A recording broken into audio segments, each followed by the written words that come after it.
What's the best way to spend money on a movie? Well, if you're talking from a filmmaker's point of view who's making a movie, let's start with that, okay, as opposed to a distributor who's acquiring a movie. So you want to spend the money, like I believe you should put most of it on screen, meaning that, there's a lot of stuff that goes on behind the scenes in production. Here's the classic example is catering. So everybody likes to be fed well on set, and I believe in that because, people eat well, they're happy. But you can get really good catering and quality food for a lot less than, there's a big range, right?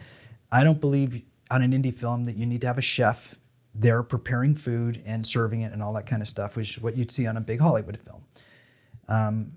You can have a nice, good, hot, quality meal for a fraction of the price, and that does not go on screen. Now, there are filmmakers who argue with me and say it does sort of go on screen because if they're happy with the meal, they will perform better after lunch. And I say, give them a good, hearty, healthy meal, and you're going to be fine. But don't overspend there because it's not like if you want to spend, up the ante on your wardrobe, on some of your props, on some of your special effects, people are going to see that. Put, 5 more extras in your scene as opposed to an extra dish on your catering. So that, I think, as an indie filmmaker, you have to be super prudent about that kind of thing and very, very, very careful. You want to put as much on screen as possible. As a distributor, acquiring a movie, where should you spend your money there? Well, obviously, you're going to try to acquire the movie that you think is going to be the most marketable. And that's based on what's trending in the marketplace and what your customers have been buying.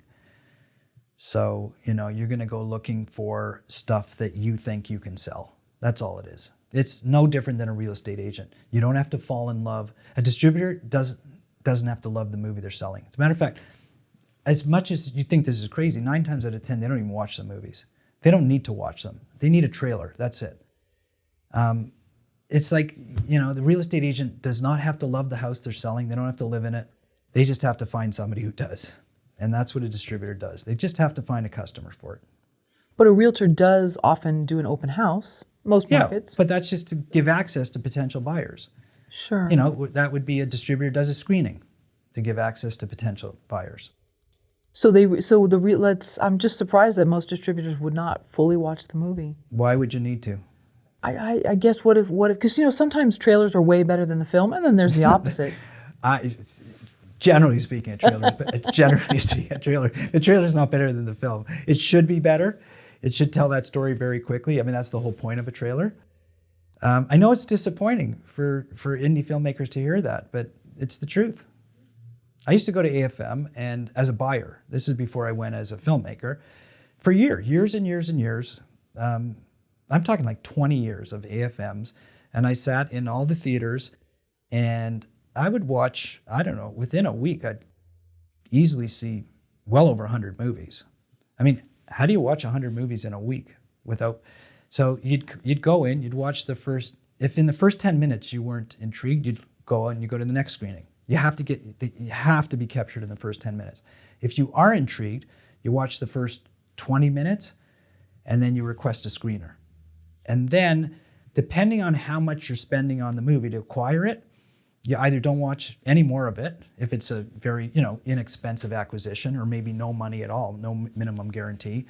If you're going to spend a lot, then you watch the movie. You want to make sure that the whole thing flows. Terrible, but true. Wow. There's because limited time and you only, how many movies can you watch?